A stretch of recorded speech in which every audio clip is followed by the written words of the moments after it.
Buqim në bu CHI. Bu CHI podcast.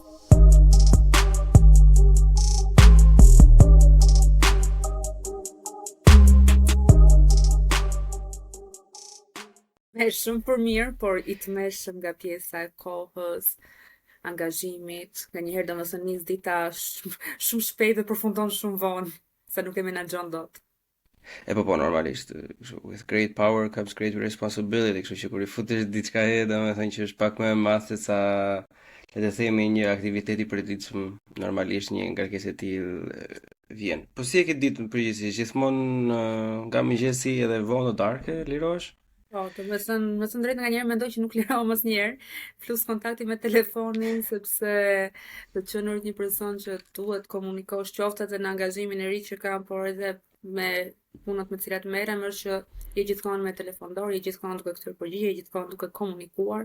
E mbas kjo është ajo ngarkesa më e tepërt që të vjen gjatë ditës, sepse nuk e menaxhon dot edhe nuk e kupton realisht kur ka filluar puna dhe kur ka filluar dita. Do duket sikur je gjithkohon punë në atë ditë. Shikoj, jo domosdoshmërisht, unë i respektoj shumë dhe i kam zili njerëzit domethënë që kanë goxha ambicie dhe punojnë gjatë gjithë kohës, por ndonjëherë nuk është gjithmonë mirë, se duhet të qetësojnë çik truri, duhet të fikesh për disa orë, domethënë që mos të më ndihmosh për ato gjëra. Gjithsesi, pa filluar me këshillat si këshillat e mamit, e dona mirë se erdhe, të falenderoj që e gjete e hape një hapësirë kohore për të biseduar me mua sonte. Për gjithë ata që po dëgjojnë, ky episod ka dalë përpara në Patreon, si çdo episod tjetër, na ndiqni, na komentoni, na bëni komente ku të doni ju, si në YouTube, si në mediat sociale, si në videot e shkurtra, mjaftojnë që të grejmë debate, të flasim me njëri tjetër. Bëni dhe subscribe, sepse na ndihmojnë që të bëjmë gjëra të tjera të bukura, të tilla si kjo që po bëjmë tani. Dona, gazetare, aktiviste, shumë gjëra lexon kur dëgjon emrin tënd ose më sa kur e googlon.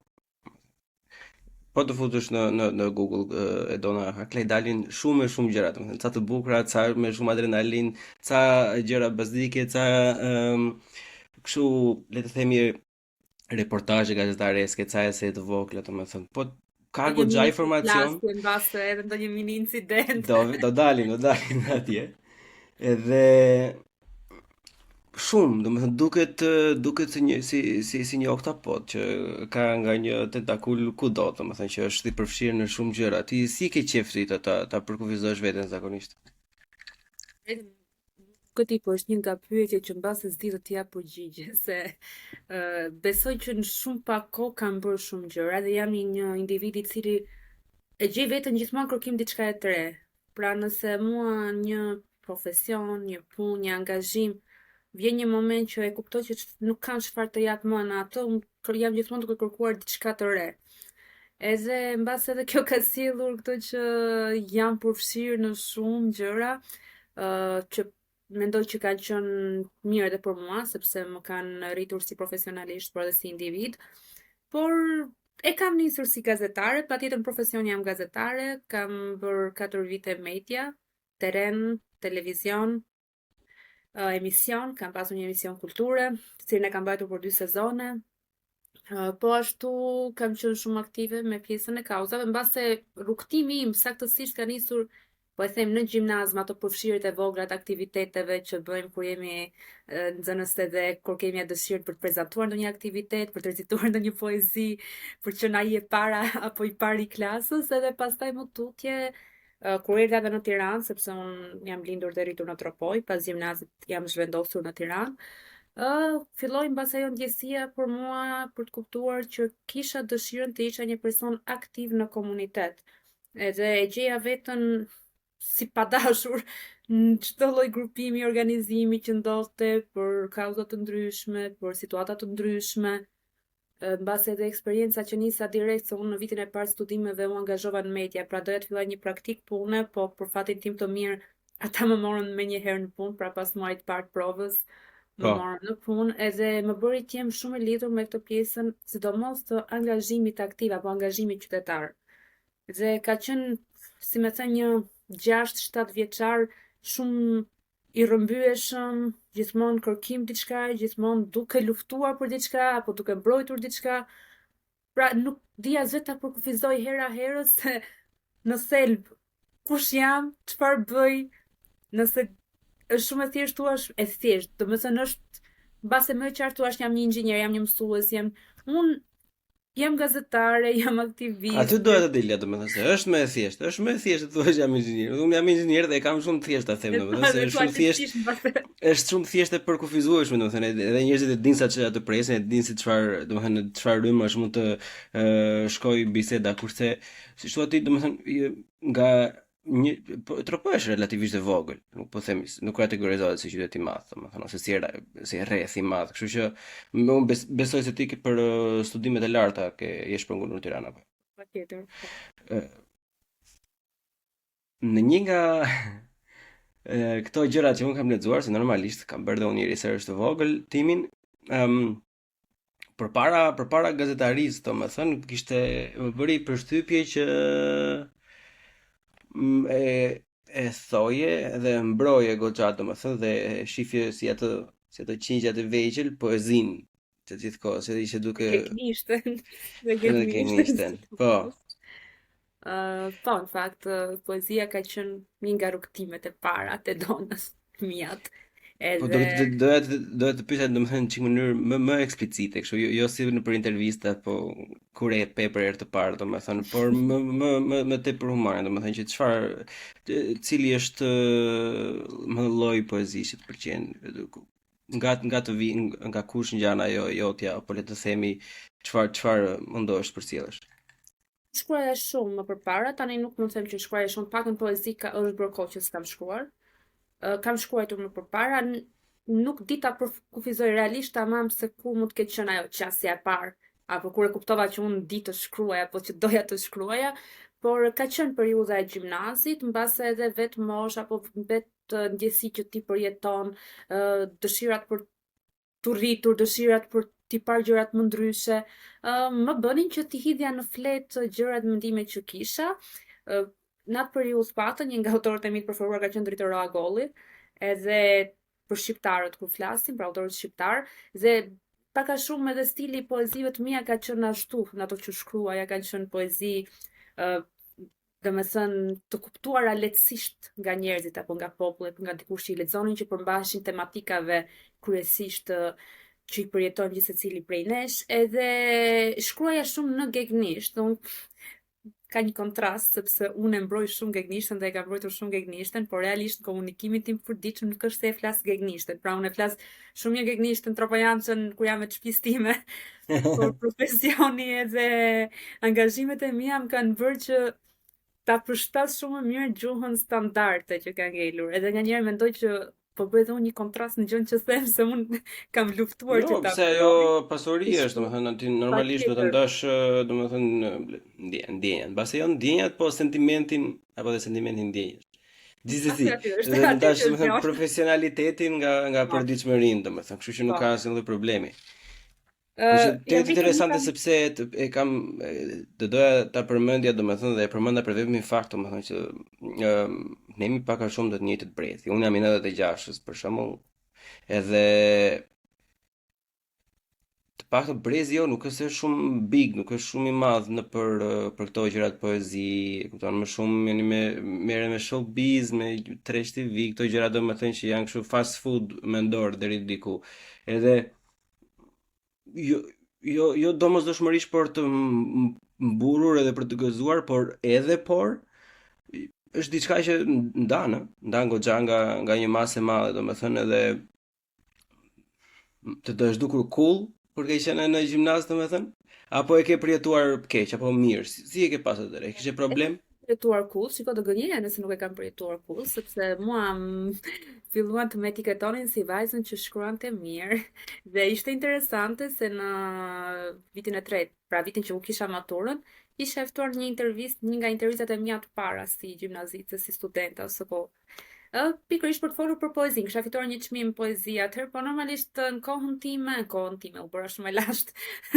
Në periudhën kur unë bëra gjimnazin, edhe të vish nga Tropoja të fitosh një çmim poezie, domethënë të duke i vlerë, dhe ditën kur unë ftova në atë emision, shkova me veshjen që unë kisha të maturës, pra ne kishim përgatitur një veshje sikur pak a shumë kur diplomohesh me inicialet tona, klasa kaq, dhe u shkruaj profesora dhe klasën në gjimnazin në atë emision dhe e ndjeja që kisha domethënë si më thënë një lloj populariteti për gocën që etiketohesha, që shkruante bukur, që shkruante poezi, që kishte dalë në emision. Po nga ana tjetër, edhe nuk doja që të etiketohesha vetëm se poezia në thelb është emocionale.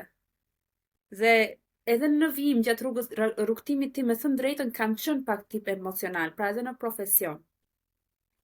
Dhe mbas edhe angazhimet që unë jam përpjekur gjithmonë gjej tek vetja gjëra për t'i bërë më mirë, për të përmirësuar edhe karakterin, edhe profesionin, edhe gjërat për qenë pra 100% e fokusuar në të bërit mos ka përcimit shumë emocional, se nga një herë të merr jeta, edhe kur e konsideroj veten njëri të vërtet, edhe futem ashtu siç jam, Shiko, sa do profesionale ti jesh, ai emocioni, domethënë edhe përditshmërisht si kripa e gjellës, po nuk shijon, po nuk e pati pak brenda, domethënë nuk duket reale, duket si por duhet një ekuilibër, situata e caktuara do balans. Normalisht, duhet me karar. Gjella me kripe, kripa me karar. Eksakt. Jo, shiko, ka shumë individ, domethënë që në çfarëdo lloj degë, pa rëndësi ka, se jemi gazetari apo inxhinieri apo mjekësie, çfarëdo lloj degë të jetë që njerëzit janë të punësuar, shumë thonë që do ta ndash punën nga jeta e përditshme, do t'i ndash emocionet nga puna, do të jesh më gjak ftohtë më kështu, por në fakt nuk ka asnjë njerëz që arrin atë. Bile në qoftë se njeh dikë domethënë që mund të jetë gjak ftohtë, domethënë edhe nuk jo vetëm shiko, qëndroj larg domethënë se diçka nuk shkon. Më duket domethënë vërtet shumë e çuditshme. Është thjesht mendoj që duhet të folur pak më shumë për pjesën e balancës që ti bukur e përmende se sa për faktin duhet të jemi apo s'duhet të jemi emocionalistë. Ne jemi kafshë emocionale, nuk ka asnjë lloj gjëje të keqe edhe maturojmë duke munduar të kontrollojmë edhe ti vendosim ato kufit atje ku duan. Po nuk përshkruan më sepse nuk e frymëzim apo je shumë angazhuar në këtë lloj gjëra që je duke bërë. Mbas edhe të dyjave. Jam matur disa herë të nis shkruaj diçka, por si më thënë, jam njeriu që nëse nis të bëj diçka, dua t'i fokusohem asaj. Nëse unë do nis të shkruaj, e di që do dua të angazhohem 100% tek ajo. Jam matur dhe mbas se mund vi një moment të dytë një libër, mund të jetë diçka personale, familjare, por që do vi një moment të dytë, pra jo tani shpejt.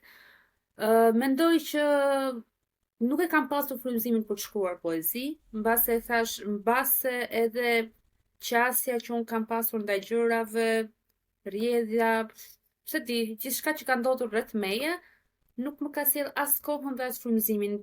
Do çdo gjë hapësirën, kohën e vet, do çdo gjë që të ndjek linjën e vet. Dhe në të paktën në 2 vitet e fundit kam shkruar shumë pak poezi, dhe ato që i kam shkruar nuk i kam publikuar.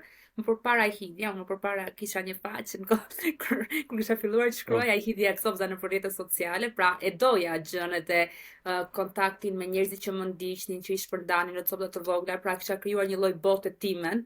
Po. Por pastaj erdhi një moment që mbase kuptova që deri aty doja të isha ky lloj formati dhe mbase doja të ndiqja diçka tjetër, mbase doja të krijoja një profil tjetër.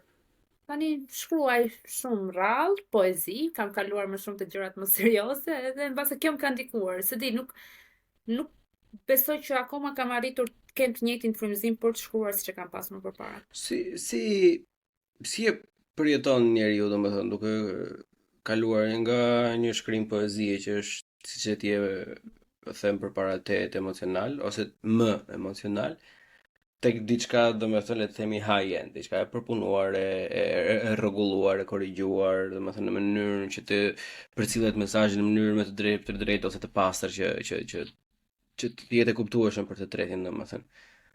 Interesant. A është kjo kontradita, domethënë prap si ato kontraditat e tjera? Është interesante se kur fillova gazetarin, fillova në punë media, kisha tendencën të bëja edhe live-et pak emocionale në fillimin tim kur bëja praktik. Pra, ju veshja disa ngjyra emocionale, ndërkohë që lajmi nuk ka nevojë. Lajmi, do të thënë, nëse ndajmë kategoritë lajmet social-kulturore, reportazhet të lejojnë gjithësit, po lajmet politike, kronikës së zezë, nuk kishin nevojë për ndonjë ndjesi emocionale. Dhe unë kisha tendencën kur shkruaja lajmin dhe përpunoja të jepja një lloj ngjyre Apo dhe kur e lexoja si lajm me zë kronike, prap kisha tendencën t'jepja më shumë dramë, më shumë. Provojnë, çik suspans, kështu. Po, dhe unë duke bërë diçka artistike në mendjen time. Dhe ka ardhur gradualisht, ka ndryshim patjetër. Si më thënë, është kaluarit nga soft në diçka shumë të drejtë për drejtë. Dhe aty ka qenë si ndarja, si vetëm ndarja ime me shkrimin shumë emocional. Patjetër nëse unë kam frymëzim ulem dhe shkruaj, mund bëj diçka mbase të mirë.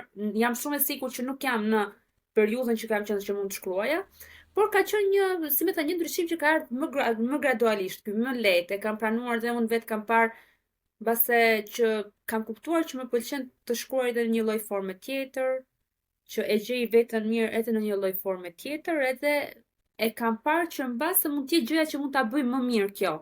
Nuk e di, thash mbase është edhe kalimi një faze nga adoleshencë në njeriu pak më të rritur, më të pjekur. Jo, mirë, përveç atyre, mendoj se janë dhe thjesht periudha që njeriu thjesht ka qëllime të tjera, nuk jo me do e mos, do të thënë atëherë ke qenë e vogël e tani e rritur, e kupton? Kështu që mund të jenë edhe gjëra që i ke vendosur aktivisht vet. Sepse unë tani për shembull kur lexoj poezi që mund të kem shkruar më përpara, mund të kem fituar çmime, mbase kanë qenë të mira, nuk di ti vlerësoj, po tani kur i shoh për shembull nuk i mendoj në atë lloj niveli që unë kam menduar atëherë që kanë qenë. Tani pra kritikoj dhe veten, do them okej. Mirë se ajo është edhe një grad akoma më e lartë, domethënë kur fillon dhe kritikon veten, pastaj normalisht e ke kaluar. Përgjithsisht gjë e mirë është se nuk ti për vetë jam qef kollaj, kështu që interviste do futem dhe do analizoj, do them, ja. Ja po ta kisha thënë këtu, e vura precin e vend të gabuar. Është nëse ke pjesë karakterit, domethënë, siç e kam edhe unë, normalisht do ta vrasësh mendjen për një kohë gjatë, domethënë për çdo lloj gjëje që të bësh, por prap si të ke ajo që parë duhet jetë balanca që duhet ta shoqëroj të gjithë kohës. Ti si gazetare, për momentin je full time gazetare, mos ke keq kuptohem. Gazetare, në profesion jam gazetare, 4 vite kam punuar, edhe do të thënë, unë jam thjesht nuk jam full time media, pra 2 vitet e fundit unë jam marrë më shumë me projekte shkrime investiguese, me zhanër po ashtu gazetaresk, por sërse kam qenë full time në media si më përpara. Vendosa që kisha pamparë, domethënë te këto kur të shtunë ndua, diela nuk e mbaj mend kur po kërkoja disa gjëra edhe më pash një titull që kishe fituar në diçka me Bashkimin Evropian për Ballkanin Perëndimor, në mos të gabohem. Unë fatkeqësisht nuk e pata kohë të përgjithshme, por është edhe defekti ose gjëja ime e mirë që kam qef ti dëgjoj më shumë se sa ti lexoj. Unë jam një lezues jashtëzakonisht shumë i keq, edhe librat i dëgjoj. Kështu që doja domethënë ta tregoj një çik domethënë. I dëgjon. Për çfarë bëhet fjalën në një çmim të tillë domethënë edhe si ja dole që ta meritosh atë çmim. Është një program i Bashkimit Evropian, Young European Ambassadors, ambasadorët e rinj duhet të thënë ambasadorët e rinj Europian, por për Ballkanin Perëndimor. Është një program që shtrihet në 6 shtete, Shqipëri, Kosovë, Malezi, Maqedoni e Veriut, Serbi dhe Bosnjë Hercegovinë. I thash saktë, arrita ti them saktë. Edhe është një program që shtrihet prej 4 vitesh thuajse, pra ky është viti 4. Unë jam zgjedhur në gjeneratën e 2, në brezin e 2. Pra në secilin nga këto vende zgjidhen të rinj përfaqësues të shtetit, por të Ballkanit Perëndimor, që promovojnë vlerat e vendit, që promovojnë vlerat e Bashkimit Evropian, që promovojnë vlerat e rinisë, që përpiqen me pas një lloj ndërlidhje mes shtetit AME dhe Bashkimit Evropian. Ka qenë si një lloj motoje që edhe të çojmë Shqipërinë në Bashkimin Evropian, po dhe Bashkimin Evropian në Shqipëri, pse po fokusoj tek Shqipëria në të rësinë e saj. Ka që një program që më ka bërë të krijoj realisht të zgjeroj networkun, një të rinj të mrekullueshëm të Ballkanit Perëndimor, Shqipërisë.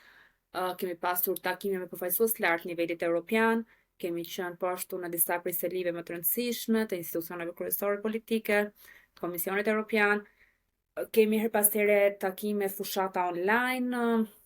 Është një mundësi shumë e mirë për të rinj që duan të jenë aktiv. Unë aplikova rastësisht kur ishte në 2021 që jam zgjedhur unë. Dhe faza kalonte, pra faza e parë ishte votimi online, ku duhet bëj një fushat për të mbledhur vota nga miqt, ata që të ndiqnin formate ndryshme online. Dhe pastaj faza e dytë ishte juria, cila ne nuk e dinim kush ishte juria, vetëm në momentin që përzidheshe të lajmëronin. Dhe ka që një titull i rëndësishëm, i lezetshëm, sidomos momentin e parë që e merr sepse ti mendon, ambasador. E jam zgjedhur dhe unë ambasadore dhe realisht mendoj që praj sa e kam shfrytzuar dhe praj sa jam edhe kam qenë pjesë e këtij programi, ka qenë një program me vlera dhe që pse jo ka hapur të paktën të rinjve, u ka hapur disa dritare, disa mundësi për ta parë dhe më ndryshe bashkëpunimin rajonal dhe evropian tek e fundit. E kuptoj. Jemi rinia shqiptare për shembull. Ose di tani më të rinj se mua, domethënë të paktën ata që janë akoma në student ose sa kanë mbaruar ose sa po fillojnë. Mendon se jemi të mirë informuar ne, domethënë me gjitha paketat që mund të ofrojë Bashkimi Evropian ose vendet e tjera rreth e qark? Nuk jemi të informuar, Lona. Son në fakt, tregoj me sinqeritet, asun nuk jam qenë shumë e informuar për këtë pjesë. Mbase her pas herë është mungesë e përcjelljes së informacionit, herave tjera është mungesë e interesit për ta pasur këtë informacion, sepse shkojnë të dy janë vija paralele. Ka programe të ndryshme, ajo çfarë kam kuptuar paktën është se për të rinjt ka disa mundësi që ofrohen, qoftë shkëmbimi, qoftë programe të ndryshme të cilat mund të jenë bashkëpunim në rajonin apo edhe vetë në Europë, por her pas here është kjo që se di nëse ne kemi kërkuar informacionin siç duhet, paktën brezi jon, apo na është servir siç duhet. Dhe gjithmonë ne kemi parë bëjnë paktën unë përpara kam parë bëjnë thjesht si diçka politike, që vetëm partitë merreshin me të, vetëm kryeministra dilnin nëpër deklarata, vetëm përfaqësuesit e lartë kishin të bënin me të dhe nuk e kuptonin që ka pasur 2-3 mundësi apo gjëra të cilat mund të hapin edhe një portë, një mundësi më ndryshe zhvillimi apo eksperiencë. Kështu që nuk kanë qenë dhe prap mendoj që ka ndryshuar mbase pak vitet e fundit, po prap nuk është në nivelin ku informimi apo edhe interesi tjetë aq i lartë. Mendon se është dikush qëllimshme apo është thjesht ignorancë, është thjesht diçka që është në hije domethënë nuk është zbuluar akoma? Unë mendoj më shumë që është në hije, mendoj që edhe vetë të rinj se ne do të kuptojmë diçka. Për shembull në Tiranë vinë të rinj të gjitha rrethave, të gjitha qyteteve për studime dhe mbase ata për shembull që janë vetë në Tiranë gjithmonë e kanë pak më të lehtë aksesimin në informacion apo edhe të kuptuarit se çfarë ndodh rreth e rrotull, të kuptuarit se si mund të jesh pjesë e një programi, një projekti, se si mund të organizohesh, se si mund të bëni një grup leximi, po themun. Dhe nganjëherë për shembull të rinjt e tjerë që janë pak më të pa favorizuar në këtë pjesë, është edhe se gjëja që ata mendojnë është vinë të bëjnë studimet e tyre për shembull, mundësitë financiare që her pas here mungojnë, edhe mbase nuk e kanë interesin e tyre primar të mendojnë edhe se çfarë po sjell BE-ja, apo çfarë po ndihmon BE-ja, apo çfarë po afron si mundësi BE-ja. Për mua kjo është, nuk mendoj se është e qëllimt, thjesht nuk ka pasur mbase një, si më thënë, një pasqyrim të saktë edhe shkuarje drejt tek të interesuarit ndjes. Një gjë që doja të përmendja që unë bëra kërkimin tim dhe u kënaqa me atë që gjeta normalisht, por që duhet ta përmendja për të paktën prandaj që dëgjojnë, ishte pjesa e aktivizmit social që ti merresh duke u përfshirë për problematika të ndryshme, e citoj, për vajzat në zonat periferike. Tani dëgjuesit e Buçi Podcast e dinë që unë nuk jam kundër feminizmit si gjë edhe si përkufizim, sidomos këtij dorës moderne, domethënë. Po këto gjëra të tilla, domethënë, për gjëra kaq specifike, kaq të prekshme, domethënë, kaq të përditshme janë thjesht magjike, domethënë, unë të përgëzoj jashtëzakonisht shumë edhe dua që nëse nuk e ke problem të na tregosh, domethënë, 1-2-3 gjëra të vogla, një eksperiencë, një histori të vogël që mund ta kesh në mendje. Nëse ke diçka në mendje. Po, në fakt tani që po flisje ti, po më kthej në një nga takimet që para 2-3 vitesh kam realizuar në një nga zonat periferike të Tiranës, pra jo shumë larg Tiranës, me disa gjimnaziste. Kishim një takim për librin dhe po diskutonim, bëm një shpërndarje librash, po diskutonim i problematika të caktuara, por edhe her pas here për atë se si vajzat qoftë paragjykohen, qoftë kanë frikë, qoftë nuk dinë të reagojnë, se unë e di që është shumë e pamundur ta besosh sot se ne flasim për 2024 dhe supozojmë që informacioni është, supozojmë që frika nuk do të ekzistojë, mendojmë që gjithçka ndodh dhe bëhet me dëshirë, pra dhe her pas here dëgjojmë termat hë se vetë ka dashur ajo goca, apo hë se edhe ajo deshi. Dua ta lidh me faktin që një nga në atë takim ne po flisnim se sa e rëndësishme është mos heqnim. E dim që jo gjithmonë institucionet reagojnë në kohë. E dim që jo gjithmonë rrethi jon na kupton në kohë. E dim që jo gjithmonë familja është me ne. Dhe po tregonin që edhe në një marrëdhënie me të dashurin, me shokun, me çdo, duhet në radh parë të kuptojmë kush janë limitet tona dhe t'i vendosim ato limite. Në një nga këto takime, një nga gocat na dëgjoi deri në fund dhe në fund të takimit, pasi në mirëbesim na u afrua dhe na tha: unë në fakt sa prej kohësh kur ndiqem apo si më thënë kam ngacmime nga një person i lagjës që ishte i ati i shoqës së saj. Dhe familja e dinte. Dhe vajza e vinte nga veriu dhe tregonte na thoshte që unë kam pas të pamundur apo kam të pamundur dhe tua tregoj familjes time sepse unë e di sa gjak nxehtë është familja ime. Sa i ashpër është babai im, janë dajat e mi, janë xhajat e mi. Dhe aty unë kuptova, domethënë, ne shkojmë për një takim nga njerëz shumë rastësor për librin, për të folur dhe për të treguar mbase thjesht diçka shumë të thjeshtë që duhet si të luftojmë për veten dhe në fund marrim mbrapsht dëgjojmë diçka të tillë që edhe na shkund shumë blom se thash ne shpesh themi nuk është se ndodhin se këto gjëra nuk ndodhin, kur ndodhin kaq afër Tiranës. Ndodhin, shiko, unë duhet të them diçka se shpeshherë unë i kam qejf të diskutoj të tilla gjëra domethënë edhe mendoj se janë në interesin e gjithë secilit sepse gjithë secili jo vetëm kjo arsyeja gjithmonë që thonë që jo po ke vlla, ke motor, ke kushurire dreqi. Jo, je human, je njeri, duhet të kuptosh domethënë, duhet të ndjesh se çfarë ndjen tjetri dhe në këtë vash domethënë humaniteti edhe humanizmi që krijohet, që tregohet edhe ushqehet, domethënë që gjithë secili të ketë ato mundësinë të ketë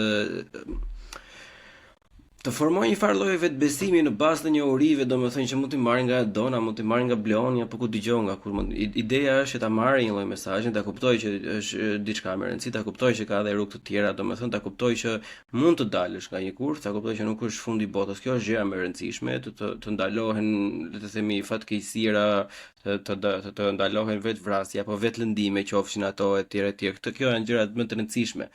Pastaj njerëzit që thonë që se nuk ndodhin këto, mendoj se janë thjesht shko, as të paditur nuk janë, se të jesh i paditur është diçka edhe mos të duash të dish është diçka tjetër. Ta pranojnë, unë mendoj nuk e duan ta pranojnë, edhe është me dëshira e tyre domethënë që ti kundërvihen një gjë që është realitet.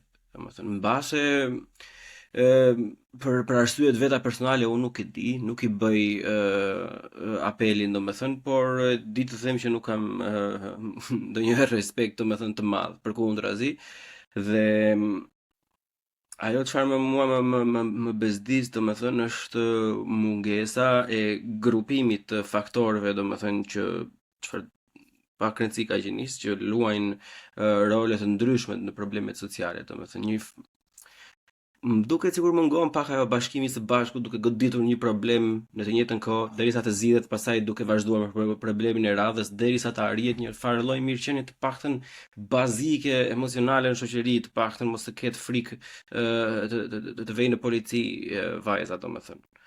E ke parasysh këtë shikoj sikur mungon pak. Edhe sa herë që ndonjë mashkull mundohet të përfshihet aty, po e thon ja do futet ky jo një meshkuj s'merrni vesh, nuk besoni, nuk bëni, domethënë futesh, bën siç janë ata plerat Facebook që thonë i bëjnë të gjitha njësoj, do thonë kërkoj vet. Nga e njëjta gjë bën nga ana tjetër, pastaj jo po se ju nuk e dini, jo po se jeni kështu një ashtu. Edhe kjo më duket se është goxha toksike dhe vërtet si shoqëri, si njerëzit normal, që nuk i bien në qaf njeriu, domethënë humbasin shumë nga kjo. Domethënë duke u shpërndar edhe duke u grupuar gjatë gjithë kohës, domethënë në mini grupe sa më të vogla, edhe humbasin atë fuqinë e madhe që krijon numri dhe masa. Se kanë humbur besimin, prandaj për shembull edhe për kauza të tilla edhe vetë vajzat, gratë, se tani po targetoj këtë grup me që ishte këtu biseda, e kanë humbur besimin se të tregomi të vërtet, shumica e reagimeve që janë bërë drejt këtyre kauzave kanë qenë për të fituar projekte. Edhe Po. hajde bëjmë diçka për të dukur. Po, Le të mos me flasim për emra këtu. shumë prominente që i kanë bërë vetëm për Patjetër. të ndërtuar vilat e tyre, patjetër. Patjetër. Pastaj por flasim për institucione të cilat për fat keq në Shqipëri e kemi kuptuar që thuajse kanë një rol zero. Dhe pastaj vetë individi i cili është viktimë e një situate e gjen veten, domethënë pa shpresë, se nuk di ku drejtohet. Se do drejtohet shoqërisë civile, do drejtohet organizatave, do drejtohet institucionit dhe në fund pra do kthehet tek paragjykimi ndaj tij ndaj saj. Për fat keq.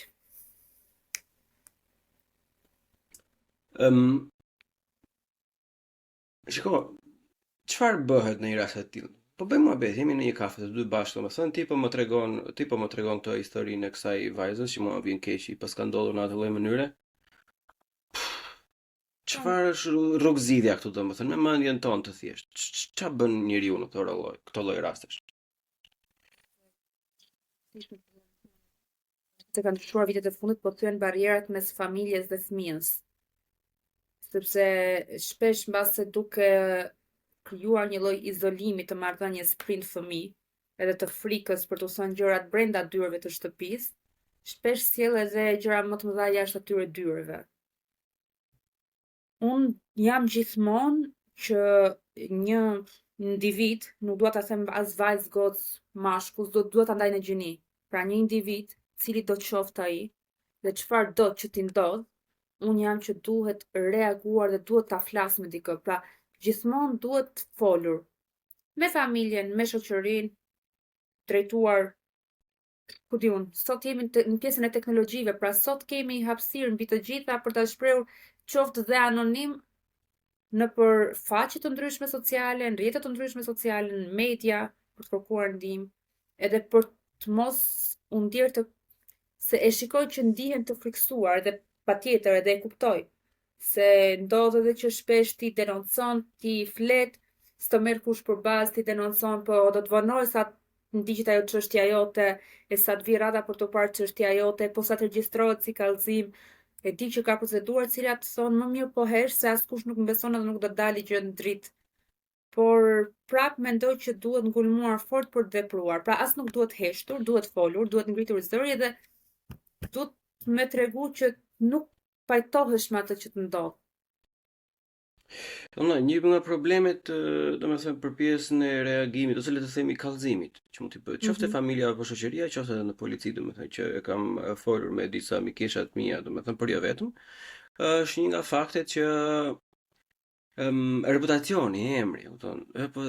Po në qoftë se unë e them që filani, një që birqeni më përdhunoi, domethënë do më tali nami si ajo vajza që u përdhunua, për shembull, dhe do më ndodhi kjo, do më ndodhi ajo edhe tjetra. Si i shpjegohet një vajze adoleshente ose jo, ose edhe e rritur, domethënë edhe adulte, edhe mbase edhe më vonë që është më mirë të dalë një emër i tillë për të jesh e sigurt, sesa mos ta thuash fare, domethënë të ta vuash gjithë jetën duke e mbajtur atë barr me veten tënde.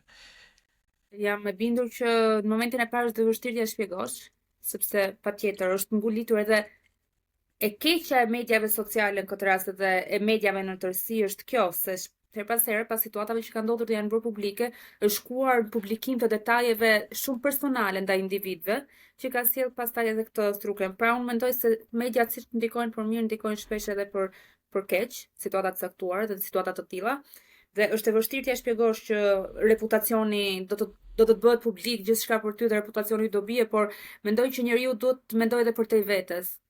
Dhe duhet të mendojë se çfarë po bën edhe për të tjera si vetja, apo për të tjerë si vetja, edhe se sa mund të nxjisë të tjerë njerëz që mund të ndodhen në një situatë të tillë për të reaguar.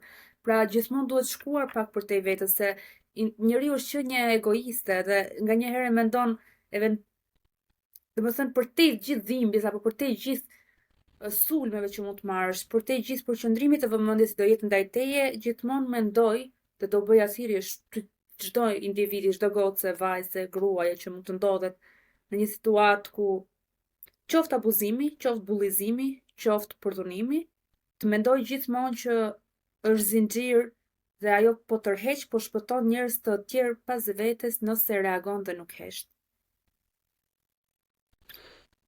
Shpresoj domethënë që sa më shumë viktima apo edhe një vajza apo edhe djem që mbase nuk janë akoma viktim, po e ndjejnë se diçka po i ofrohet e kanë ku dëgjon në një stalker, në një prindjekës apo në një tjetër si ato që përmendëm. Shpresoj që të kuptojnë faktin, domethënë që gjithmonë minimumi ke Zotin me vete dhe nëse ke vullnetin diçka në fund do bëhet. Nëse këto lloj tematika është shumë i vështirë ti mbyllesh me ndonjë fjalë të bukur edhe me një nocion pozitiv në fund, por përveç se shpresës, kështu që unë besoj se situata kritike është situata shumë kritike në Shqipëri, duket që jam lodhur sot që kam folur shumë. Ta pranojmë, por është realitet që ndodh, kështu që shpresojmë shumë që realiteti të bëhet më i mirë edhe unë thjesht kërkoj një egërsi, domethënë. Unë kërkoj që thjesht populli të bëhet pak më i egër, të kërkoj një farë unë dua që thjesht ligji në letra për krime të tilla, domethënë të eskalojë në një mënyrë. Të jetë i njëjti me vrasjen, sepse unë e shoh nga ana psikologjike, me aq kapacitet sa ka mund si njeri thjesht për të kuptuar dëmin e tillë, mendoj që minimumi ti jo vetëm që i shkatron jetën një vajze, por ajo nesër pas nesër do ketë një familje, do e përcjellë gjithë ato masa dhe brenga, kështu që ti i bën dëm shoqërisë minimumi 2 breza. Mesatarisht 3 breza me radhë, domethënë të krijon një dëm shoqërisë. Kështu që nuk ka asnjë arsye pse ligjet për krime të tilla, domethënë mos të eskalohen. Të jenë të zbuta, të buta. Është, domethënë të mundohesh në mënyrë logjike të kuptosh pse për krime të tilla ndeshkimet janë të vogla. Është shumë e thjeshtë të futesh në konspirim, domethënë edhe në këto, sepse është thjesht logjikisht e pakuptueshme, domethënë pse këto dënohen kaq pak. Gjithsesi, ta bëjmë çik gjë më interesante. Një nga gjërat e para që del pastaj, domethënë në kërkimet e tjera është U bën shumë gjëra. Po janë 4 gjërat e para. 4 gjërat e para, e dyta më thënë, por që është e para, sepse është goxha clickbait edhe kështu eye candy, domethënë që të tërheq direkt, ishte ai bifi që ke pas me Edramën. Domethënë gjatë kohës, çka kishte Edi, pse u mërzit? Po, thash Edi u mërzit ose që e vendosur maskë. Edhe? Pra, zakonisht ne ishim në periudhën e pandemisë, edhe maska ishte detyrim, patjetër. Unë madje kam kërkuar falje publikisht që atë periudhë nuk kisha me maskë. Ka një gjë të tillë.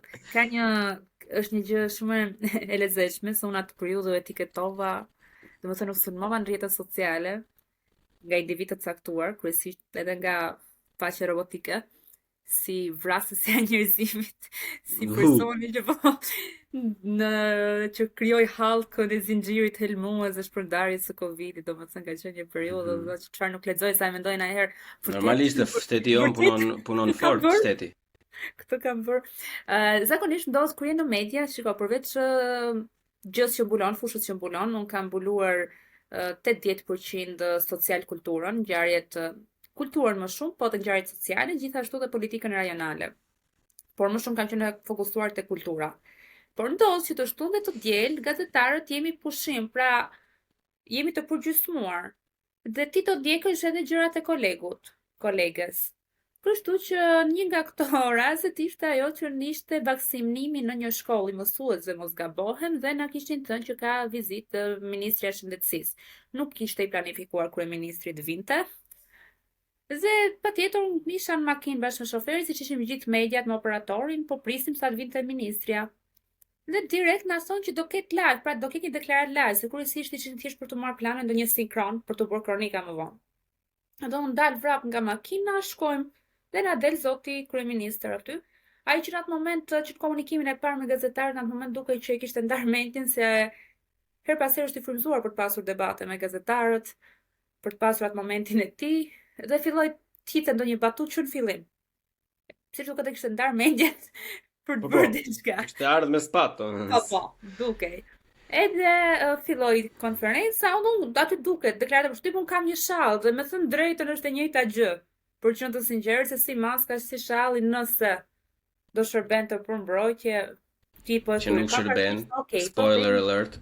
Ligjërisht, po them unë, ligjërisht edhe moralisht isha unë gabim. Po e pranojmë. Dhe po tërhiqemi. Tani, unë drejtohem ministrës 2-3 herë, po flisim për vaksinimin dhe i bëj. Po, televizioni ku unë punoja ka qenë televizion opozitar, në kuptimin që realisht ka mbrojtur kauza shumë të forta dhe nuk është sërcënuar ndonjëherë për të bërë një pyetje. Dhe nëse vëre tek videoja tek përballja, kryeministri shikon se herë mikrofonin, pra unë i drejtohem ministrës për t'i marrë përgjigje, por ma shmang sa mësues do vaksinohen, nuk e mbaj mirë mend pyetjen se do ketë qenë 2021 që mos gabohem. Edhe ma shmang 2 herë. Pastaj kalon tek kryeministri dhe po i bënin kolegot pyetje dhe ai kur filloi të humb durimi dhe pa 2-3 herë mikrofonin, shko merr maskën, më thot mua. Unë vetëm ul kokën, vendos shalli dhe s'flas. Ik ma bëm një të më shtër me këtë pjesën e dorës si ka ai. Po, unë e di dhe e kuptoj impaktin që mund të ketë diçka me Edi Ramën, sepse ashtu e ka të realizuar ai skenarin në kokën e tij, por dhe strategjinë e tij të komunikimit. Tash ai çfarë lloj strategjie komunikimi të ke pasur atje nga ana e tij ishte një epic fail, domethënë sepse ai tani se në qoftë se ne do i futemi dhe në mes spac, si ju futet Edi Rama, domethënë po prek një gazetar, po prek një vajzë, po prek një vajzë që është edhe më shumë më e re se ti, po pret një njerëz që është gazetar dhe nuk ka pozicion publik që është e mbrojtur se si e ti, domethënë. Kështu që ka çdo që ta rrotullosh, domethënë ai është fail komplet aty në mënyrën ajo, shiko, është një çik okej, nuk është ndonjë kështu degeneruese, domethënë nuk është të shtyll kështu që të akuzojë ishte diçka e thoshë. Po është aq ordinere, aq bajate, domethënë në mënyra që e kupton se po të kishte hequr direkt në mënyrë kështu si blitz që nuk dukesh, domethënë okay, po ai të shtyn avash kështu është shumë lame, domethënë është shumë painful për ta parë nga ana e tij. Besoj që pse me mora me mend çfarë mund ndodhte, largimi im ishte edhe im, domethënë unë me timën nuk përpoqja të reagoja shumë qetësisht sepse e dija që nuk do shpëtoja pa u bërë lajm, dhe unë nuk doja unë doja të shmange një situatë të tillë, pra nuk doja të kisha një përballje sepse e dija që mbase edhe unë pastaj nga nxitimi mund të krijonin një debat të panevojshëm dhe do zhvendosej vëmendja, se her pas herë është edhe për zhvendosur sa të periudhë ishin apo bëheshin testet, apo bëheshin testet, apo funksionon. Jo, ai është mjeshtër për të zhvendosur vëmendjen, e dim atë.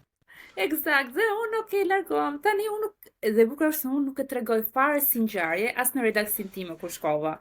Dhe i them kryeredaktores, dëgjoj them, shuk ka ndodhur një mini incident i vogël me Ramën, po të lutem ne nuk do e transmetojmë, as nuk do e bëjmë lajm, se e di se si hidhen edhe ata për të mbrojtur. Po jo as se kishte parë fare. Shqyr them unë. Pas 10 minutash, 12 minutash, s'po pushonin portale, telefonata, video. Thash çau bë, dhe bjen mua drejtori. O dona, po që ka ndodhur me Ramën? Që ka ndodhur? Po e kanë gjithë dhe ne nuk e ke. Jo. Po të zi me Ramën, i më marrin pastaj se. Do të thënë, kjo është arsyeja pse unë s'doja të bësh lajm për atë, se kemi një tmet se politikisht i përdoresh. Pra, për opozitën, ishte momenti që të përdorej dhe të reagonin ndaj sulmit të kryeministrit ndaj një gazetare. Ama si u ndjeve kur doli dhe Ilir Meta edhe PD-ja ka folur, domethënë atje, si u ndjeve ato kohë? E privilegjuar vlau. Shiko, më morën nga zyrat e shtypit të 2 stelive, normalisht unë do të i kam falenderuar patjetër kolegët të cilët merren në zyrat e shtypit. Dhe u thash që jo, nuk është e nevojshme të reagohet, ju lutem. Pavarësisht se nuk është se ma vuri kush veshi. Po, le tash xhigeni këto. Xhigeni këto.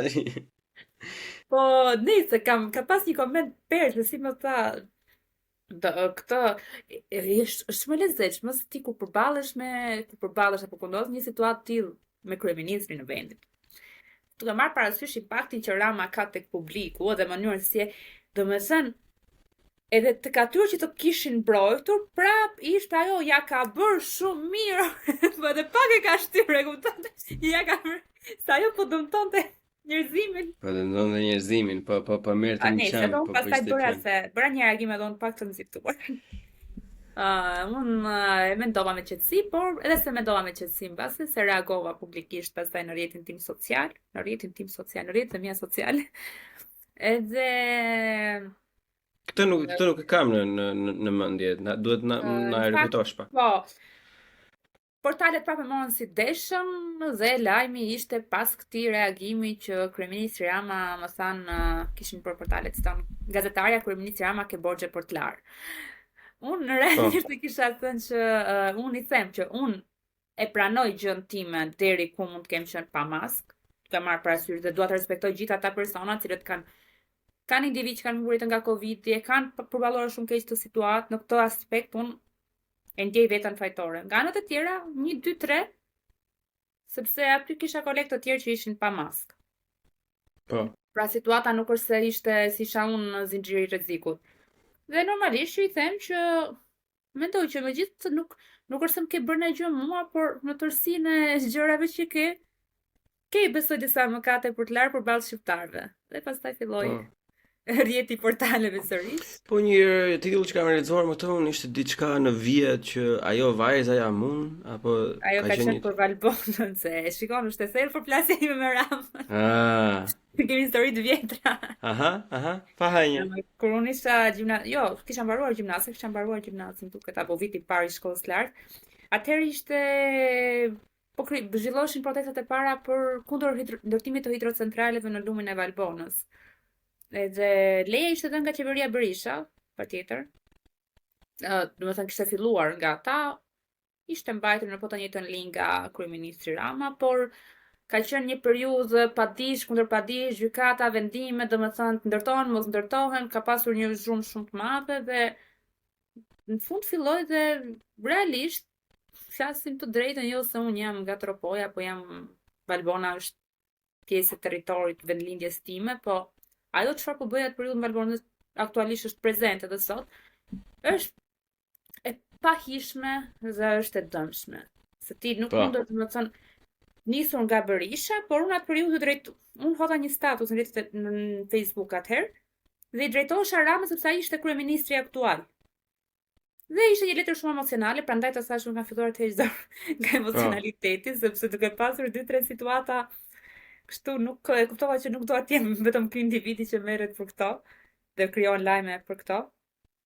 I them që të lutem kryeministri i vendit, a mund të ndalësh ndërtimin e këtyre hidrocentraleve, Valbona kështu, Valbona ashtu. Po letra u bë shumë virale që unë atë periudhë nuk është se isha angazhuar as media, domethënë sa kisha filluar shkollën e lartë, muaj i parë, në nëntor, do ketë ndodhur fund tetori, unë tetor kisha filluar shkollën, në nëntor kishte ndodhur letra. U bë shumë virale, u shpërndau, u bë zero filtra, direkt që në muajin e parë, bam. Dhe unë e di madje ka qenë data 7 nëntor, dita e ditëlindjes time, kur një vëlla më merr në telefon dhe më thot: "Moj të ka kthyer përgjigje Rama", thot. "Ka kthyer përgjigje ku?" I them unë. "Por të ka kthyer publikisht", thot. Dhe me ironinë, i thash unë pas ka bërë dhurate, hajde dhuratë. Po.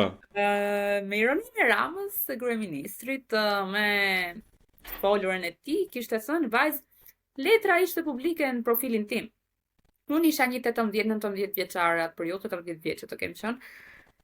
Dhe kishte thënë vajzë anonime nga Tropoja, dashur vajzë anonime nga Tropoja. Valbonën nuk do gjej asgjë, thjesht nuk do jetë më ajo virgjëresha më parshme, por do ketë disa nishane në trupin e saj.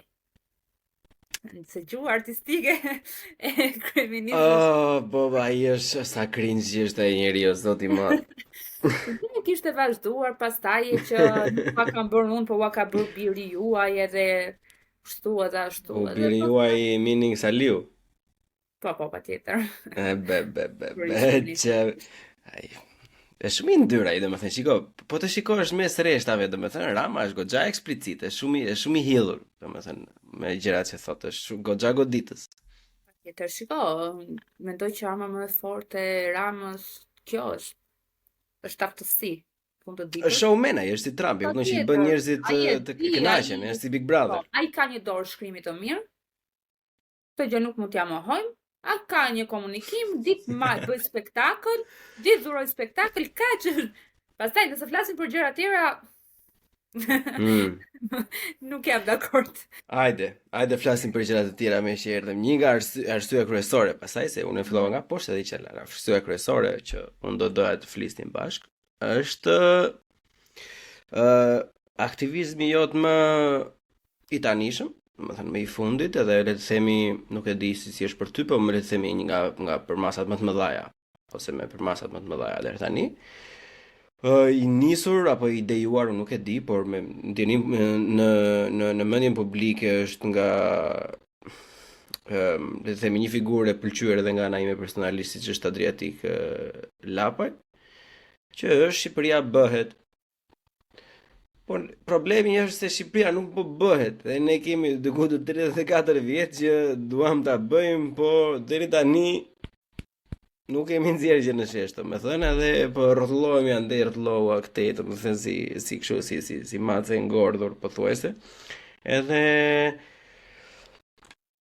shiko, unë kam në përgjithësi politikanët, por jo vetëm politikanët, njerëzit publik, domethënë që kanë një çik kështu emocion, siç e kishe ditë tek letra, domethënë siç e ka Adriatiku, për shembull është mishërimi e emocionalitetit malësorëve të jugut, domethënë. E ke parasysh edhe ka një farë lloj populizmi, domethënë që jo domosdoshmërisht është në konotacion negativ, por që ndez, ose siç thon kosovarët, dhez.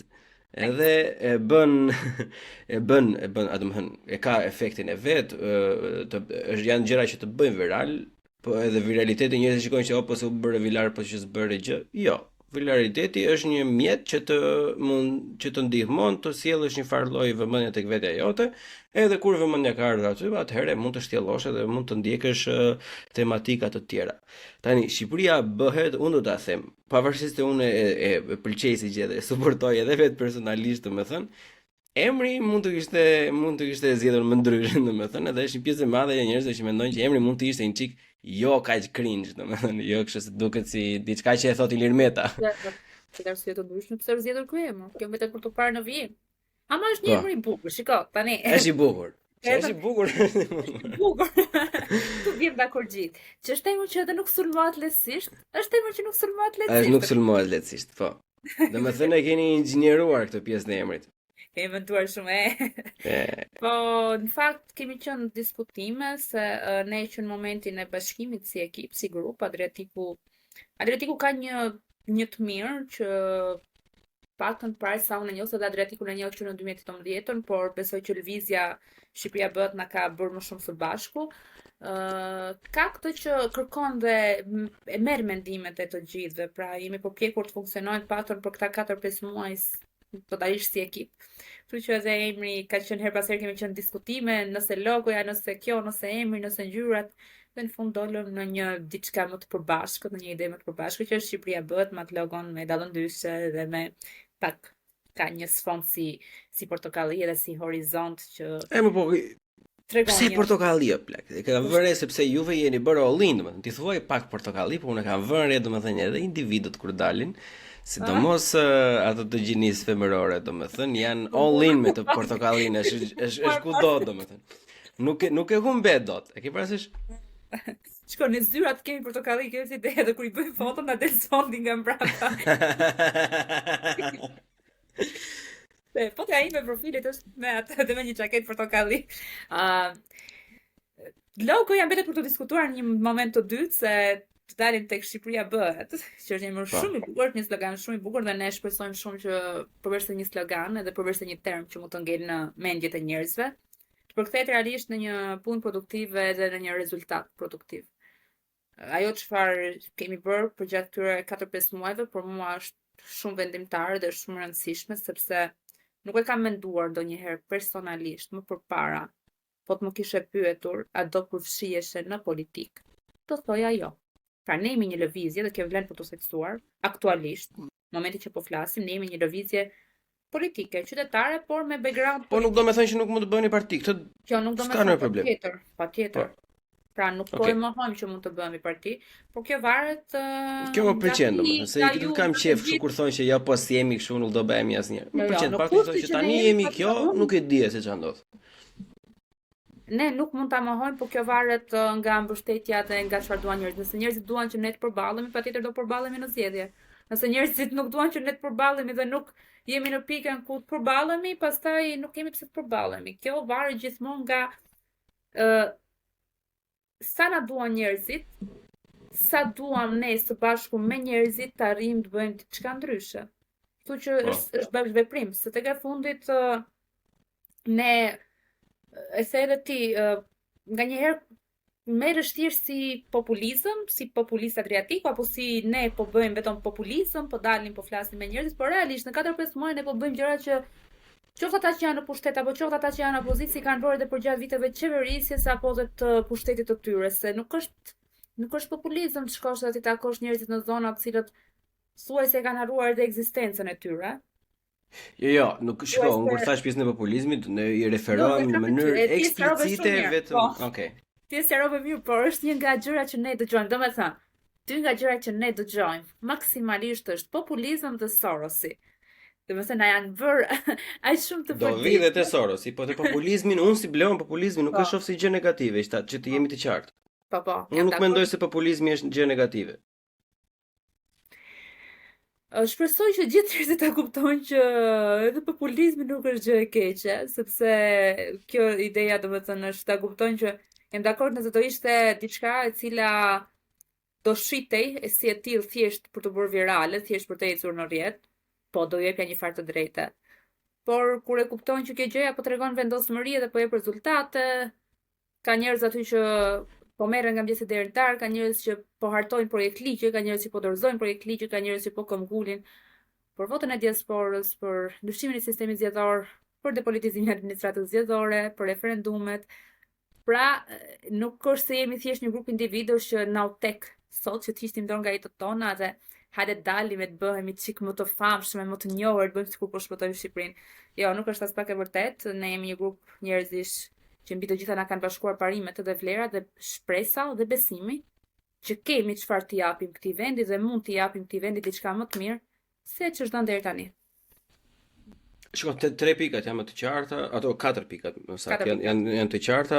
Ne do në përshkrimin e këtij episodi do vëmë dhe linkun, domethënë tek përmbajtje, sepse unë me të vërtet besoj deri diku, por duhet të tregohem i sinqert, domethënë si me ty si me vetë timi, që kam edhe unë pikpyetjet e mia dhe për të vetmi fakt, domethënë sepse unë nuk kam edhe shpërndar mesazhet e tia për një farë kohe. Akuza për të ka nga disa lloje, ka qenë me dikë tjetër më përpara, pastaj ka bërë këtë, por nuk ka funksionuar. Kjo gjëja e Sorosit që sa vjen edhe po përdoret më shumë, nuk e di. Ajo është një scapegoat që njerëzit e përdorin domethënë thjesht për të hequr, hedhur poshtë dikë. Është vetëm një gjë që është përdorur, Blon, ndjes si po të ndërpres, por nëse merresh që me fillimin e lëvizjes apo dhe të Adriatikut si divit, po të ne gjithëve, pra nuk kam parë që ndonjëri prej nesh është kapur profesionalisht apo lëvizja si që çfarë po bën, se domethënë vetmja kartë që është këmbgulur kryesisht. Po pse pra? Se nuk ka domethënë diçka nga juve që ta vëj këtë debat në gjumë. Nuk po them nga ty personalisht, mund të jetë nga i zoti punës. Në fakt nuk është se është lidhja direkt që akuzohet për pjesën e Sorosit, por është Adriatiku si figurë. Është sikur ti domethënë në intervistat që bën, ti fton personazhe të ndryshëm. Po. Ti një nga këta personazhe që ke intervistuar mund të jetë me Sorosin, jeti me Sorosin? Tani a të lidhet kjo gjëja? Pra, unë si gazetare kam punuar një televizion, kam pasur një pronar. Po. Kjo gjëja mua nuk më bën që të kem lidhje të drejtë për drejtë me pronarin, bindjet e tij apo ideologjinë e tij. Siç edhe Adriatiku ka qenë avokat i një çështje, disa çështjeve të cilat janë paguar nga fondacioni në fjalë, por si avokat, pra mbaron është kontrata ajo që mbron çështjen. Domethënë këtu bazohet e gjithë shantazhi publik. Ku është e gjitha, kaq nuk prandaj edhe ai nuk ka pasur pse ta ngas më shumë, se është diçka e qartë, e bardha në zez, s'ka asnjë lloj. Jo, shiko, unë duhet të kundërshtoj minimalisht këtë dona, sepse unë mendoj që nga ana e Adriatikut vet, si person, se nuk do ta kalojmë bisedën e Adriatikut. Adriatiku kur të pranoj ftesën vet, do vi, do flasi edhe etj etj.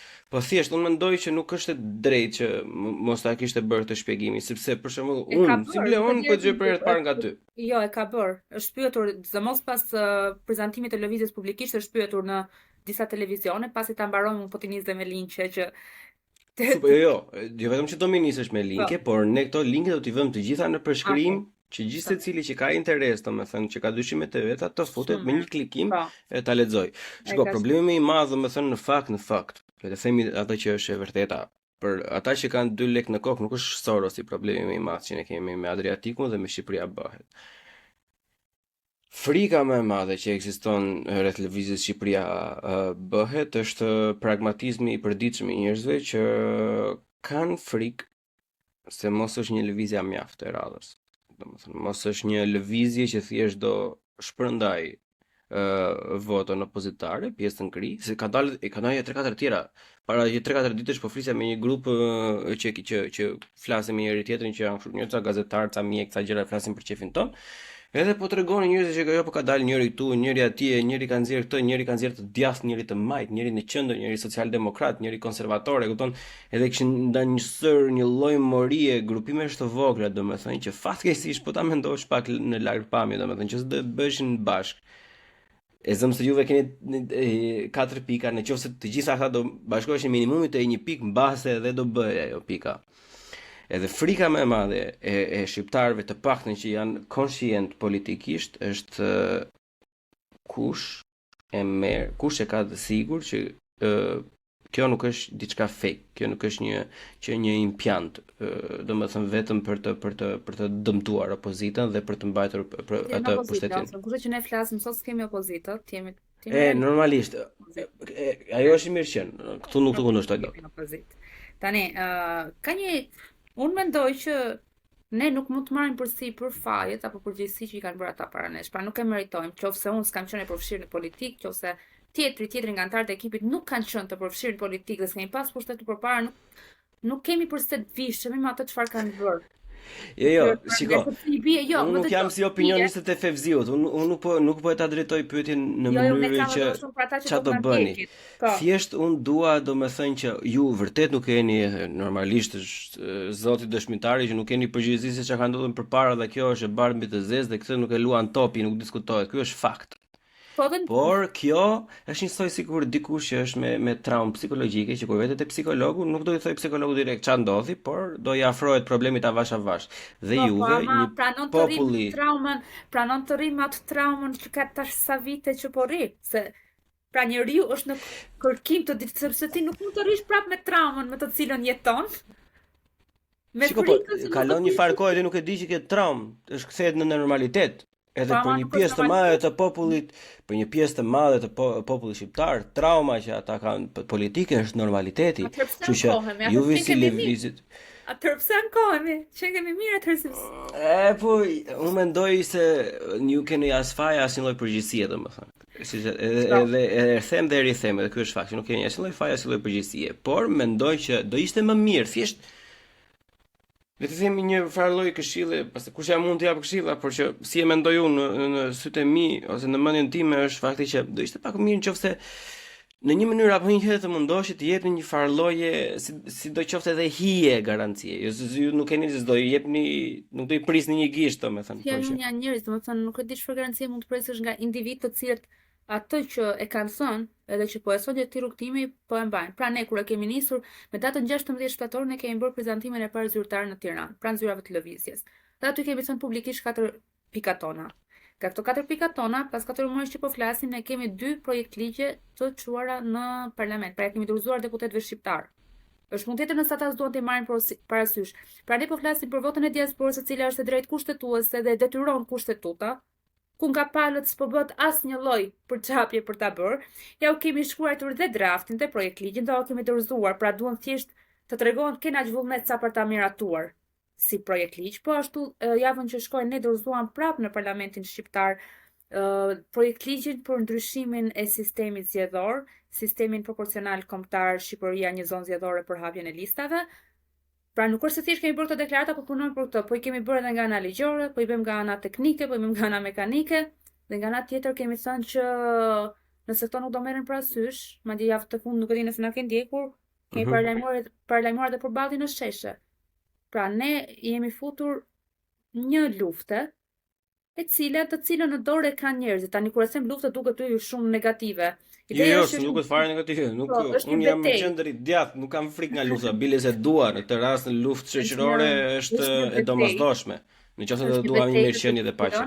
Është një betejë në të cilën ne realisht po përdorim gjitha mundësitë dhe forcat tona dhe jemi të investuar all in në këtë gjë sepse besojmë dhe duam ta bëjmë këtë gjë. Ne po ashtu po mbledhim firmat që sepse ka nëse nuk e marrin parasysh pra se ne si lëvizje kemi të drejtë të dorëzojmë projekt ligjet deputetëve të Shqipërisë.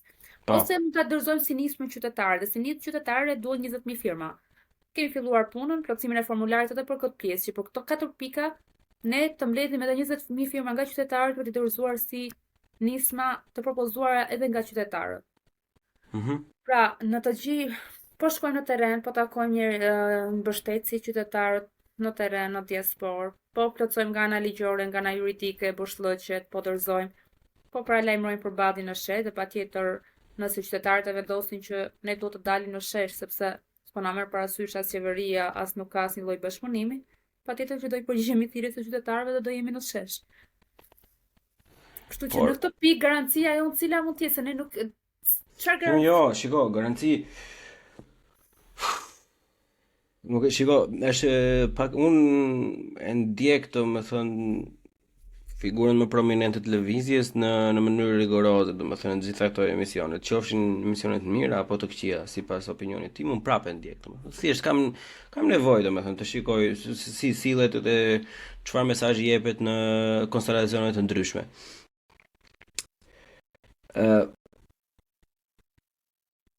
Ka një lloj domethënë që mungon çik pjesa statike, është goxha voletal gjithkohë. Në disa gjëra i lejohen vetes të shpjegohet, në disa gjëra të tjera domethënë i anashkalon dhe nuk i jep rëndësi. Normalisht është strategji mbështetja mbase lëvizjes së përcaktuar nga një staf i më përpara etj, nuk diskutohet kjo fakti, por unë nuk po e them kur them që kërkojmë një garanci ose një farë lloj garancie që do mundohem ta përkufizoj pas pak, nuk e them si detyrim që juve të nisi diçka, por thjesht si një qarje halli që unë i bëj një shoqërie të tërë që është traumatizuar politikisht.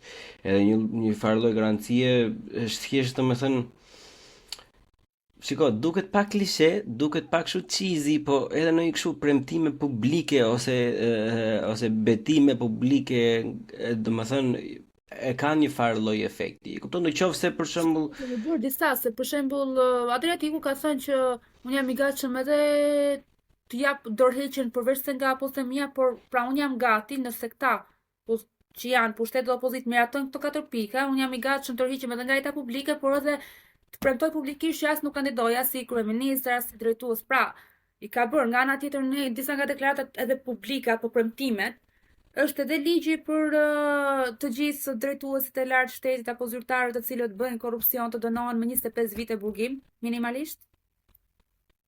Pra, këto janë, si më thënë, premtime që ne synojmë edhe punojmë dhe që i mendojmë të domosdoshme që duhen të jenë për të shmangur atë çfarë po ndodh sot në politikën shqiptare dhe në sistemin shqiptar. Se tek e fundit ti përmend gënën të nëntën pak më përpara dhe e di se shpeshherë krahasohen edhe lëvizjet e reja me njëra tjetrën apo edhe me ato që kanë qenë para nesh, por ka një ndryshim shumë të madh se shumica e lëvizjeve, nuk dua t'i përfshi të gjitha, por shumica e lëvizjeve, pato që kanë qenë më përpara, nuk kanë qenë persona dhe individ të cilët kanë qenë të respektuar dhe profesionist karrierën e tyre respektive dhe pastaj kanë vendosur të bashkohen për ngritur një gur themeli. E kanë nisur direkt nga politika, domethënë nuk është se janë njohur, apo s'kan thjesht u bën të njohur direkt në politikë. Po. Kështu që ai besoj se nuk e di sa akoma mbase nuk ka qenë mundësia të njihet të gjithë ekipi, se është një ekip me njerëz jashtëzakonshëm, vlerave të jashtëzakonshme. Jo, shiko, kjo është kritikë publike, domethënë ekipi është shumë pak i njohur edhe pavarësisht që karizmës së vet edhe që e dim të gjithë që sa e pëlqejnë njerëzit edhe sa e celebrojnë njerëzit, domethënë, por duhet bërë kritikë publike ndaj Adriatikut dhe ndaj lëvizjes, domethënë që nuk mungon akoma balanca për figurat e tjera dhe njerëzit përveç se ne dim që shqiptarët kanë qef të kenë një në krye dhe pasaj gjithë tjerë. E dim, e kemi çik sindrom këto, por ju jeni ndryshimi. Edhe ju do të tregoni gjithë çka keni, domethënë gjithë paketën, jo vetëm Adriatikun. Ne morëm vesh Adriatikun. Kuishte në fushat zgjedhore blon, ju jeni ndryshimi. Po, a jeni pra, unë kështu pra, po e marr të mirë që juve jeni ndryshimi dhe duhet ta nxirrni domethënë pra. Duhet ta nxirni, duhet ta shpalosni të gjithë talentin që keni. Adriatiku ka kërkuar pas herë dhe angazhimin e shumë anëtarëve të ekipit, shumë prej nesh edhe në daljet vizive. Tani duhet të kuptojmë që unë patën personalisht jam me mendimi që unë dua të jem adapte për gjë që mbuloj dhe dua të dal flas për gjën që mbuloj. Po. Ne për shembull Adriatiku dhe Edlira kanë qenë shumë pranë dhe Edlira Çepani, që po ashtu është një nga bashkëthemeluesit e ekipit, dhe kanë qenë shumë pranë mediatikisht edhe më njerëzve, edhe për shkak të karrierës së tyre, edhe për shkak të angazhimit të tyre mediatik, edhe për shkak të komunikimit, sepse ne mund të jemi shumë të aftë secili prej nesh edhe në gjën që bëjmë, por mbase nuk jemi aq të mirë në pjesën komunikative dhe në pjesën e prezantimit mediatik. Prandaj mbase nuk ka filluar se ne për shembull ne kemi avokati Ervis Çela që është bashkëthemeluesi i lëvizjes, avokatja tjetër Dorina Preci, në javën e kaluar kanë qenë pjesë e komisionit zgjedhor për reformën zgjedhore dhe patën për gjithë ata që na ndjekin edhe që do ndjekin në intervistën, por që i kanë ndjekur lehtësisht mund të dallohet profesionalizmi i tyre. Tani jo sepse unë i kam në ekip dhe bashkëpunoj me ta, unë jam më e vogla e ekipit nëse e marr në terma moshe, por që aty shikoj njerëz që duket si klishe, po lën punët e veta, shumicën e gjërave të veta dhe po angazhohen profesionalisht edhe në këtë nismë, edhe në këtë lëvizje. Kështu që nuk është pak se po të ndjekësh aktivitet, sikur të kesh mundësi një ditë vish tek aktivitetet që ne bëjmë në fundjavë, që kryesisht thuaj se çdo fundjavë jemi në një takim me qytetarët, ti antarët e ekipit i ke prindër, i ke fëmijë, i ke me fëmijët me vete, i ke duke lënë fundjavat e tyre, tani mbase mund të thot dikush, po puna e madhe se s'po ja u kërkojmë këtë gjë, po vetë keni zgjedhur. Është e drejtë, po arsyeja pse e keni Mirë, shikoj, ata lloj nuk merren fare, më thon ashtu, po ha. E kuptojmë atë. Okej, ideja është se shiko, politika nuk është fush me lule, politika nuk është fush me lule, as pak, po prandaj po diskutojmë këtë Dona, se nuk është fush me lule, domethënë, edhe duket se sa e vështirë është, jo vetëm që s'është fush me lule, është xhungël me ferra, që do bësh gjak kur të dalësh nga ana tjetër, domethënë, është e sigurt. Ideja është të dalësh gjallë, domethënë, figurativisht, normalisht. Mbase tani si dihet se Shqipëri jemi mbase edhe literalisht, po që figurativisht e kisha në mendje. Ideja pas së gjithë është okay, le ta bëjmë pak më të thjeshtë. Pse duhet të marrin kohë këta të tjerët, pastaj jo ekipi që e ka zgjedhur vetë, etj, po njerëzit e tjerë që do vinë të dëgjojnë, që do mund të angazhohen apo etj. Pse këta duhet që atë të shtunën apo të dielën që pjesëtarët e ekipit e kanë lënë dhe e kanë sakrifikuar për familjen e tyre, pse do ta sakrifikojnë të tjerët? Sepse shpesh jo pak herë ankohen që gjërat s'po ndryshojnë, jo pak herë ankohen se si s'po na del një i ri, si s'ka dal një i ri, si s'po del dikush i ri, si s'po ndryshon kjo qeverisje, si s'po ndryshon kjo opozitë, si s'po bëhet diçka për këtë vend, po si s'po ka reagim. Pra këto nëpër kafe ne i dëgjon gjitha këto biseda. Kur kalon lagji, kur shkon tek marketi, thot ai xhaxhi aty poshtë, po ama i fjetur ky popull. Tani, kur vjen momenti që një grup të rinj, një i ri, disa të rinj, po bëhen bashkë dhe po përpiqen me ndryshu pakurat e këtij vendi, mendoj që minimalisht ajo çfarë mund të bëjmë është t'i dëgjojmë. Ti dëgjosh edhe live, edhe të flasësh dhe ti pyesësh, dhe t'u thuash çfarë mendon për ta, dhe pastaj ta zgjedhësh nëse në vijim dëshiron ti djegësh të bëhesh pjesë e tyre apo të duken si gjithë të tjerët. Më dëgjoj, po s'pëlqeu, më vazhdo punën. Patjetër dëgjoje një herë. Shiko, unë në takimet që ne kemi pasur, kemi pasur edhe individ shumë skeptik. Dhe ne e thoshin, sepse ne takimet i organizojmë të tilla që kemi një 15-20 minutë fjalime, folje që flasim ne nga folësit, dhe pastaj pjesa tjetër, thuaj se një orë është bashkëbisedim me qytetarë që mikrofoni është i lirë, që po të kesh kritika, pyetje çfarë do që dua njerëzit pyesin, dhe gjithçka është transmetuar live. Pra, mendoj që edhe në këtë pikë ne kemi sjell diçka tjetër nga ata çfarë është bërë deri më tani, se kryesisht kemi parë gjërat montuara, kronika gati, të prera. Pra, nëse i shikon takimet tona janë gjitha live pa filtra. Edhe pyetjet që janë skeptike, edhe pyetjet që mbasi janë kundër, ashtu i lëm, nuk e kemi arsye të heqim sa është mendimi i njerëzve. Dhe ata çfarë na kanë thënë, shpesh na ka rastisur që edhe individ që kanë qenë skeptikë, edhe na kanë ardhur na dëgjojnë, edhe na kanë pyetur, edhe na kanë folur, edhe na kanë takuar, na thonë që shiko, për momentin jemi në fazën që duam të blejmë nga ju, duam t'ju ndjekim, t'ju shohim dhe pastaj do e vendosim. Dhe mendoj që kjo që ne po bëjmë nuk është wow, dhe nuk është që po bëjmë hatan e madhe, por fakti që po shkojmë edhe po i dëgjojmë njerëz më së paku, gjëja më mirë që mund të bësh është të dëgjojnë dhe ti dëgjosh. Dhe kur shikon se çfarë ndodh në Shqipërinë tonë, edhe në qytetet tona dhe në shatrat tonë, është kapësh fiks kokën me duar, se si, më thënë e kemi pasur një nga takimet që uam ka ngelur mendje është me fermerët e blegtorët e Drenovicës, dhe të dëgjosh se si trumpetohet çfarë po bëhet për ta, ku në fund thuajse s'po bëhet asgjë. Dhe shifra që nxiren publikisht është që mbështetëm e bëm dhe në fund ata njerëz përveç se prodhimet e tyre hidhen thuajse gjitha rrugëve dhe në plera, nga ana tjetër nuk marrin asnjë lloj mbështetje, pastaj e kupton që okay, kjo betejë që kemi nisur, kjo rrugë që kemi nisur për 1, 2, 3 arsye duhet shkojë deri në fund.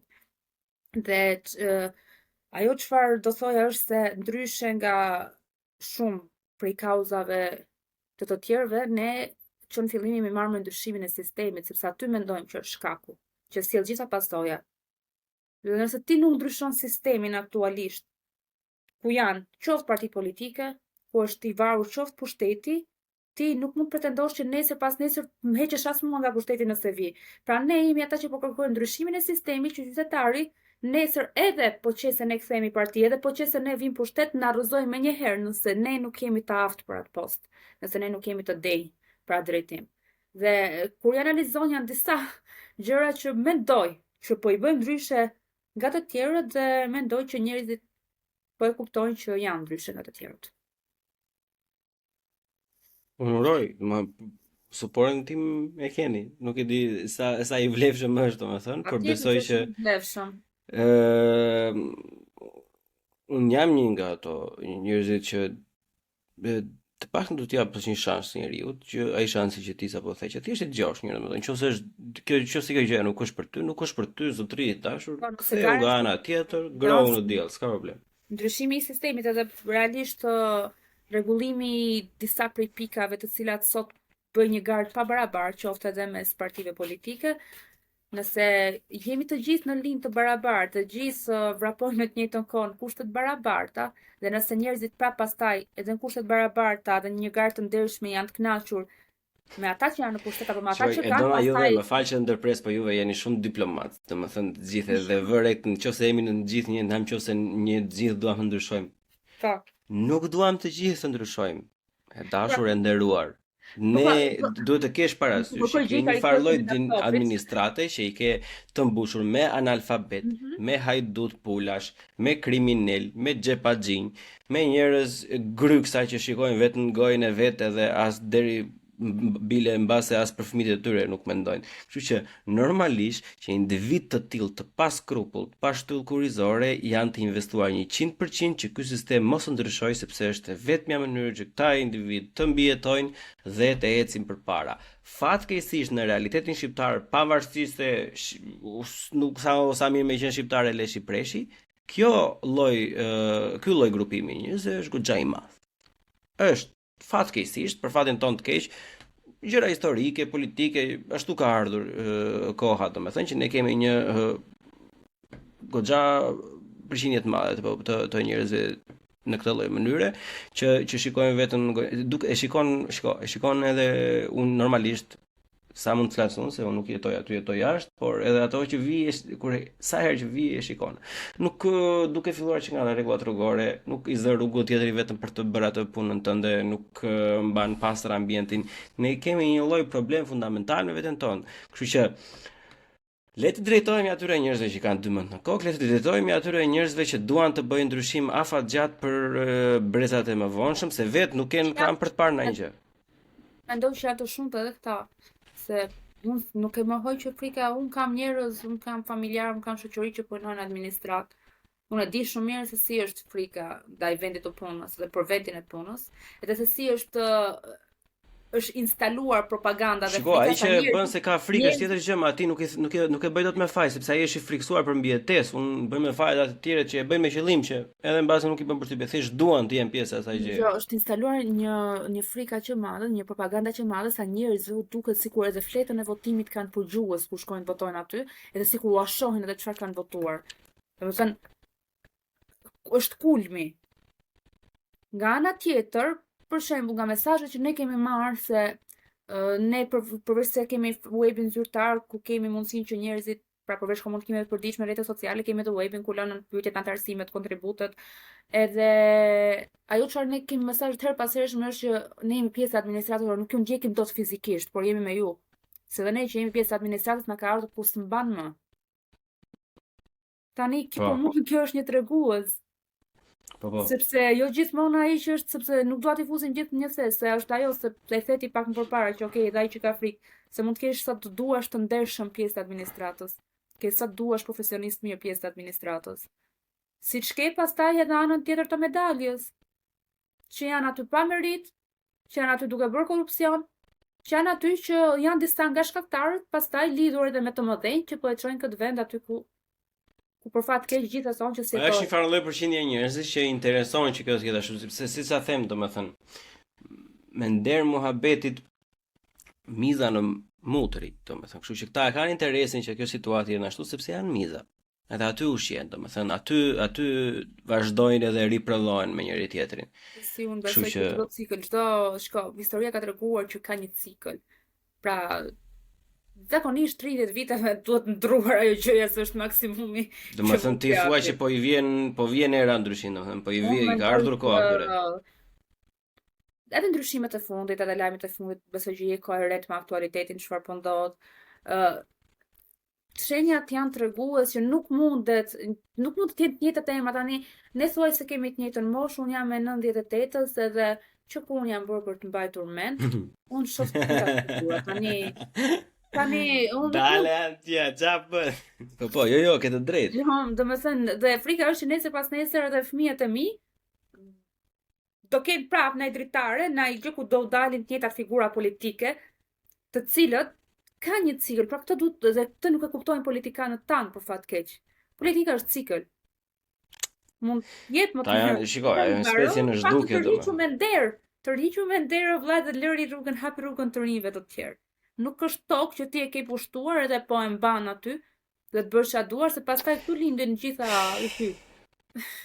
Nuk mund të kërkojmë të tërhiqet me nder një kulture, sidomos një kulturë pander. Jo vetëm kulturë pander, po në një kulturë ku të heqësh dorë, domethënë është jo burërore, është frikacake, është qullashe apo tjerë epitete të tilla, e kupton? Janë gjëra që jemi akoma, shiko, nga disa gjëra jemi në mesjet.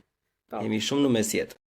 Përveç kësaj mendoj që ajo çfarë kanë bërë deri më tani e di mjaftueshëm mirë se sa shumë i kanë kaluar cakun dhe kufit në atë çfarë kanë bërë këtij vendi dhe është e vështirë ta lësh timonin pastaj se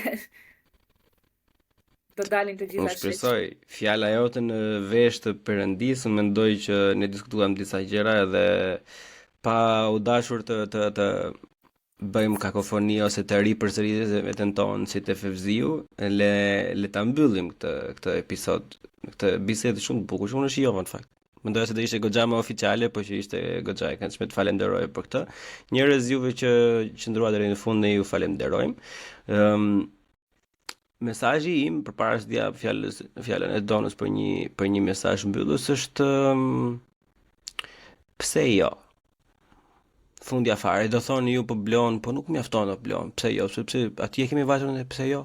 Po, miq. Ndër të tjera dhe atje kemi vajtur. Jo sepse jo është vetëm një gjë, por është një nga pjesët më të mëdha, sepse është aq e errët bota shqiptare nga të gjitha anët, saqë derisa të mendohemi ne të analizojmë me lup çdo lloj individi, qa ka bërë, qa ka ngrënë, me kë ka dalë, me kë ka pirë kafe, i biri kujt është, i kushuriri kujt është, më mirë i japim një lloj shtyse edhe e nxjerr shpejt nëse të pëlqej. Sesa të merresh me dikë që është lidhur në kofshën e shqiptarisë si një shushunj liqeni apo ku dëgjon kënete, nuk se mbajmë mend as kur riten shushunjat.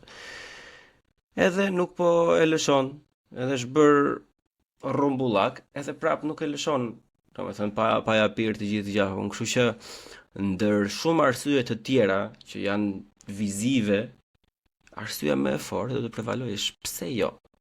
Mos keni frikë nga ndryshimi, provoni diçka që është ndryshe, edhe në qoftë se nuk ju pëlqen. edhe në qoftë se ju duket me Sorosin, edhe në qoftë se ju duket me komunist, nuk ka rëndësi të jetë një me ngjyrë portokalli, mund të jetë një me ngjyrë të kuqe, mund të jetë një ngjyrë tjetër. Mjafton mos të jetë i njëjti llum që është.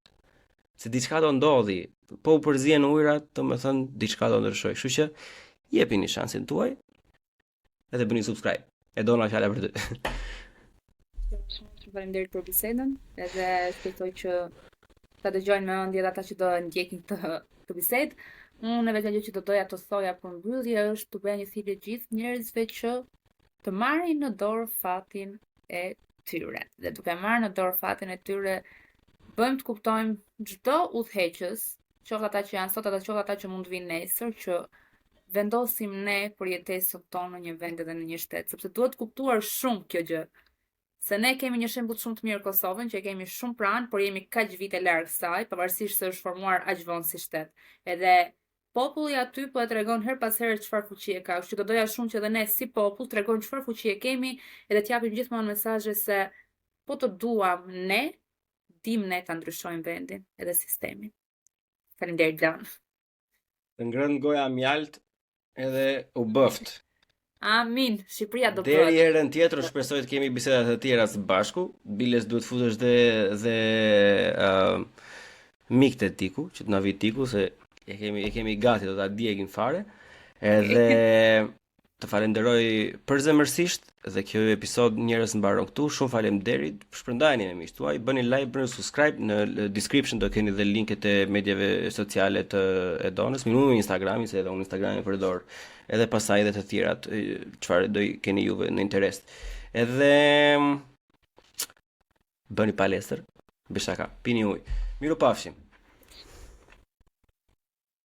Buqim në bu, CHI, bu, CHI, podcast.